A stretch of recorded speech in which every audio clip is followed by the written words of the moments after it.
Yang mana yang harus saya percaya? Yang mana yang Islam asli, yang mana Islam yang bukan Islam, Pak Ustadz? Karena ada yang bilang Islam itu salam, contohnya ya, salaman dengan seorang guru aja ya. Saya tadi pagi swipe lihat tuh, lewat tuh. Oh, kebetulan banget tuh. Saya nggak tahu kenal atau enggak sih.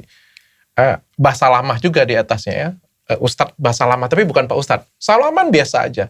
Yang satunya lagi salaman sampai pegang kepala, sampai cium dada, sampai cium kaki. Jadi saya nggak tahu Pak Ustadz, yang mana ini yang Islam, ajaran Islam yang sebenarnya yang mana ini Pak Ustadz. Dan bukan hanya ini, ada banyak lagi yang lain, serentetan yang lain lagi. Bagi saya yang pengen belajar, saya pengen tahu yang mana yang harus saya percaya Pak Ustadz. Sebenarnya secara umum salaman itu sunnah Nabi Muhammad dulu. Asal kita salamannya dengan yang pertama, sesama jenis, laki-laki sama laki-laki, perempuan sama perempuan. Karena kata Nabi SAW, aku tidak menyalami wanita. Nah, beliau mengatakan begitu.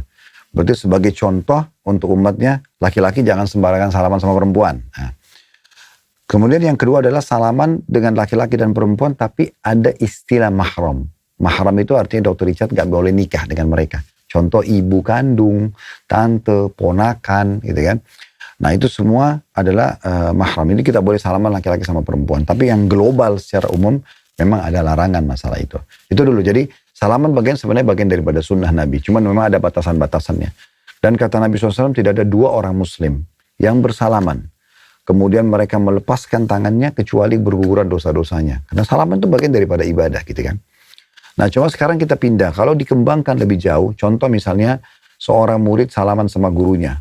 Sebatas apa dia boleh salaman? Ya yang paling aman dia salaman biasa.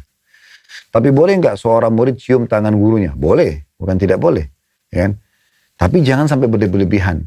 Sebagai contoh misalnya jangan menganggap, oh kalau nggak salaman saya dosa nih. Atau saya kualat misalnya. Oke. Contoh, atau gurunya menganggap, oh kalau kamu tidak cium saya kamu akan kualat. Contoh ya, kalaupun ada seperti itu tidak boleh.